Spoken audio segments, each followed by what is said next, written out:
이번 시간 학습을 통해 여러분은 빅데이터 트렌드에 대해 설명할 수 있고 빅데이터 핵심 기술에 대해 설명할 수 있으며 빅데이터 미래 전략과 미래 예측에 사용될 빅데이터를 분석하는 데이터 마이너에 대해 설명할 수 있습니다. 빅데이터 트렌드.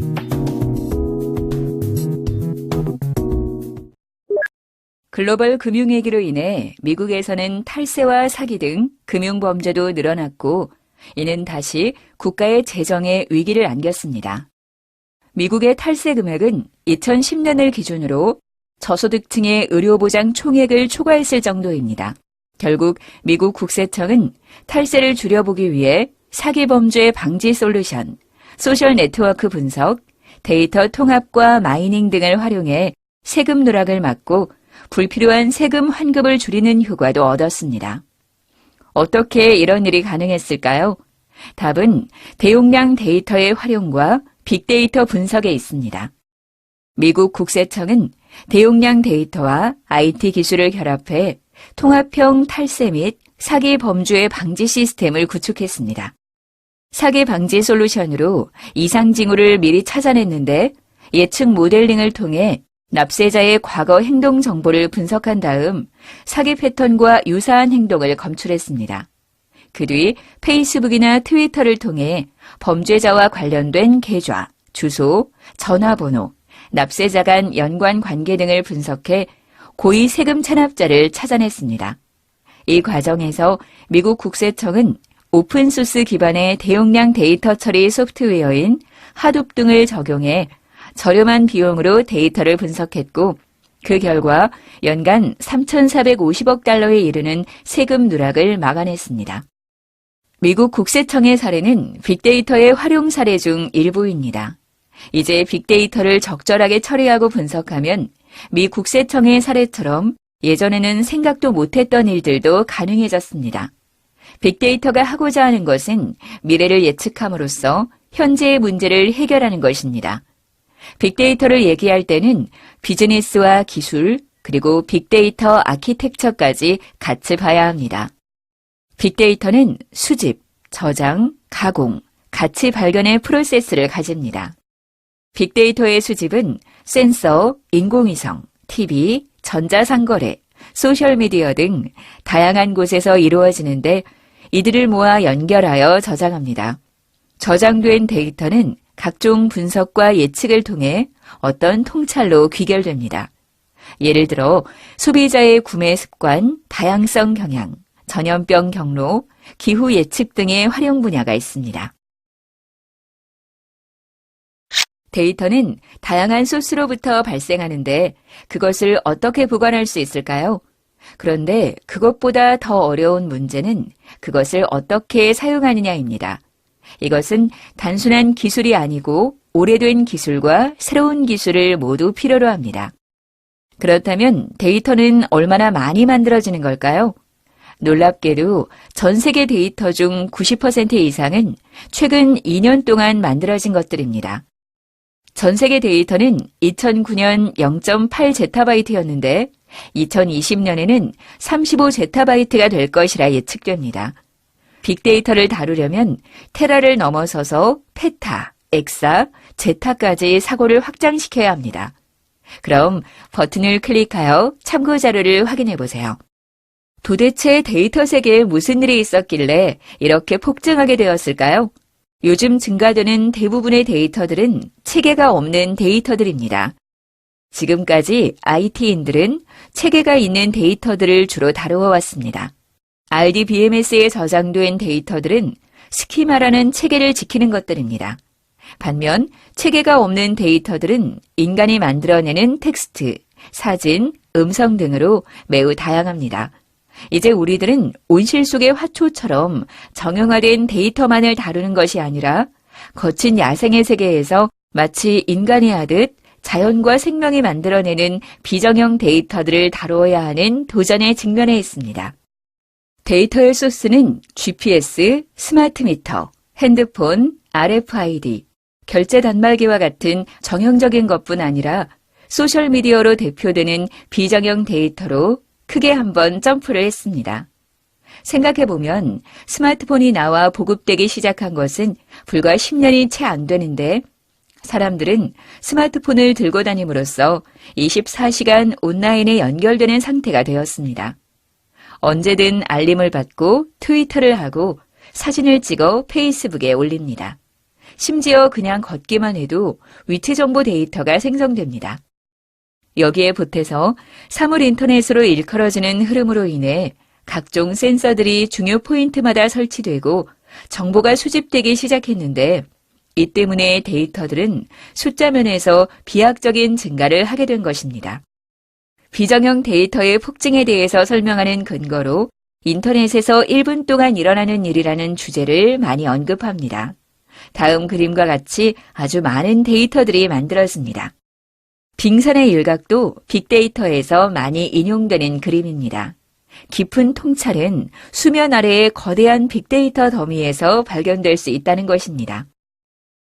빅데이터가 다양한 가치를 만들어내기 시작하면서 사람들은 빅데이터를 원유에 비유하기 시작했습니다. 기름이 없으면 기기가 돌아가지 않듯 빅데이터 없이 정보시대를 보낼 수 없다는 의미에서입니다. 미국의 시장조사기관 가트너는 데이터는 미래 경쟁력을 좌우하는 21세기 원유라며 기업들은 다가오는 데이터 경제 시대를 이해하고 이에 대비해야 한다라고 강조했습니다.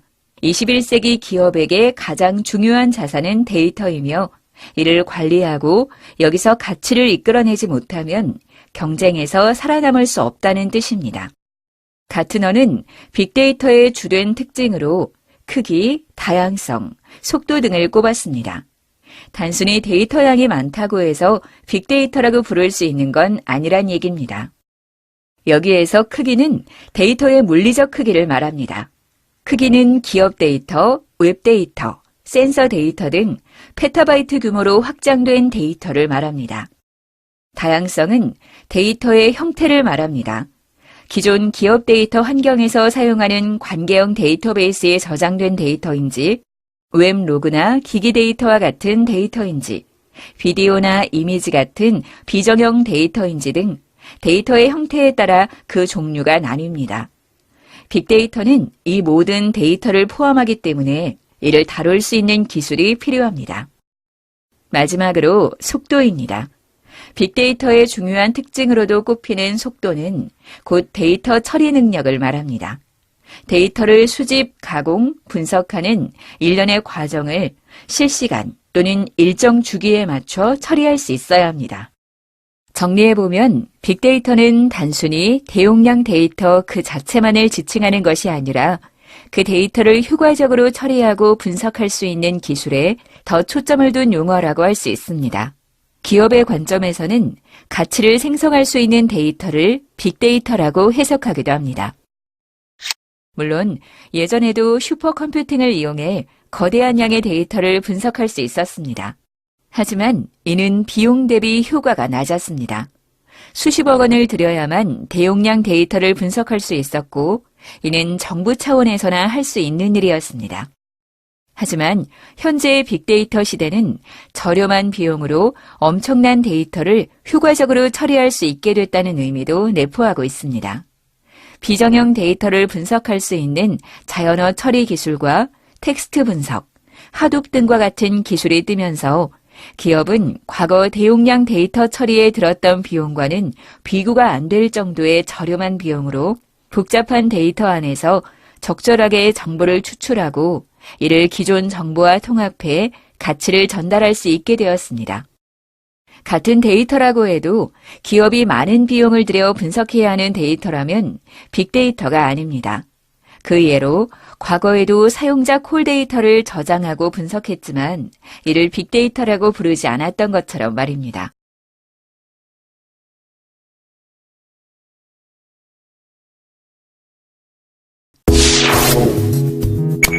빅데이터 핵심 기술.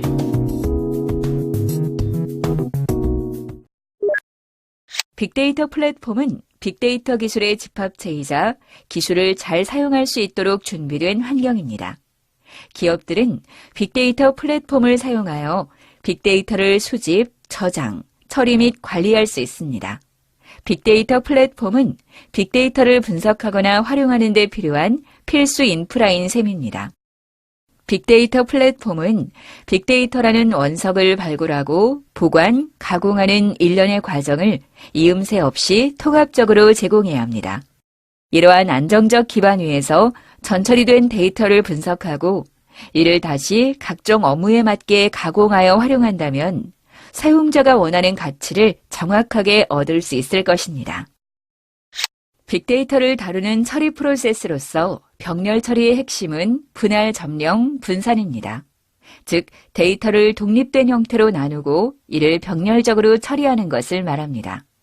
빅데이터의 데이터 처리란 이렇게 문제를 여러 개의 작은 연산으로 나누고 이를 취합하여 하나의 결과로 만드는 것을 뜻합니다. 대용량의 데이터를 처리하는 기술 중 가장 널리 알려진 것은 아파치 하둡과 같은 맵 리듀스 방식의 분산 데이터 처리 프레임워크입니다. 그럼 버튼을 클릭하여 참고 자료를 확인해 보세요.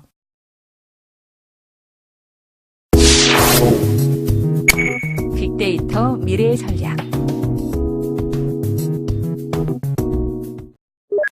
이번 시간에는 앞차시에서 언급하였던 데이터 과학자에 대하여 조금 더 상세하게 보도록 하겠습니다. 미래를 예측하는 직업이 있다. 수정구슬로 앞날을 내다보는 점쟁이 얘기가 아닙니다. 이들은 컴퓨터를 이용해 있는 사실을 토대로 앞날을 예측합니다. 수많은 자료에서 의미 있는 정보를 캐내는 데이터 마이너가 그 주인공입니다. 일반적으로 데이터 마이닝은 자료를 분석해 유용한 정보를 뽑아내는 일입니다. 따라서 데이터 마이너는 광산에서 광물을 캐는 광부처럼 데이터 마이닝을 하는 사람을 뜻합니다. 이 때문에 데이터 광부 혹은 정보 수집가라고 부르기도 합니다. 빅데이터 기술의 활용이라는 측면에서 우리는 빅데이터 관련 기술을 개발하는 과학자보다는 빅데이터를 비즈니스에 활용할 수 있게 하는 기술, 즉 데이터를 통해 인사이트를 얻기 위한 모델링 작업을 하는 데이터 마이너에 주목할 필요가 있습니다. 또한 이러한 역량을 가진 자원을 확보하는 것이 기술 창업의 큰 성공 요인이 될 것입니다. 미래 예측에 사용될 빅데이터를 분석하는 데이터 마이너. 데이터 마이너에 관한 다음 동영상을 통하여 빅데이터의 미래 전략을 접근해 보도록 합니다. 요즘 데이터 그러면 대부분 빅데이터라는 얘기를 많이 합니다.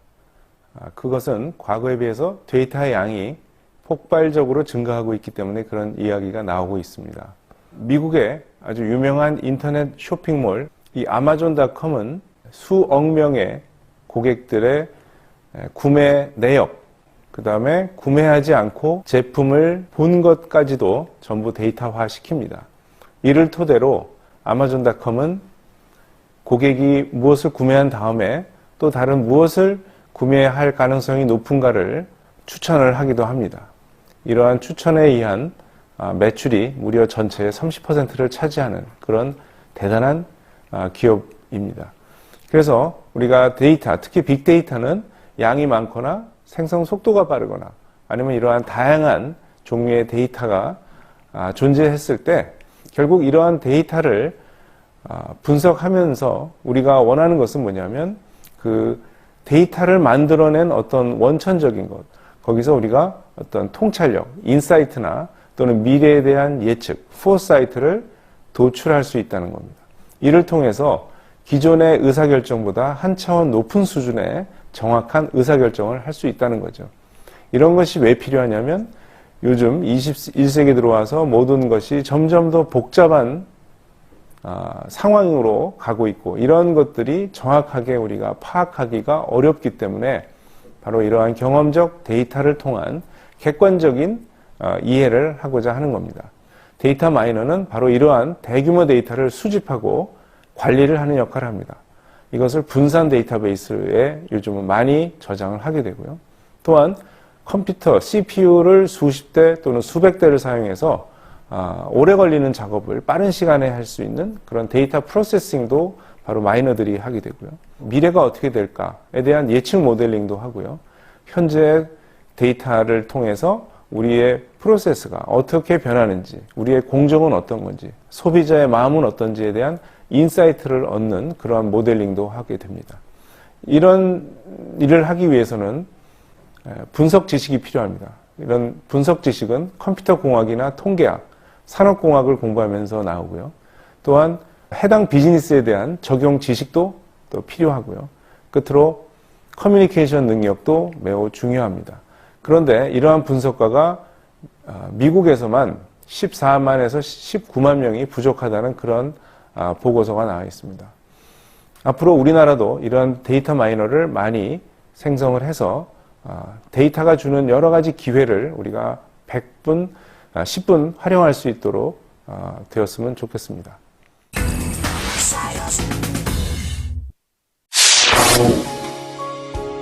지금까지 빅데이터 트렌드와 미래 전략에 대해 학습하셨습니다. 수고하셨습니다.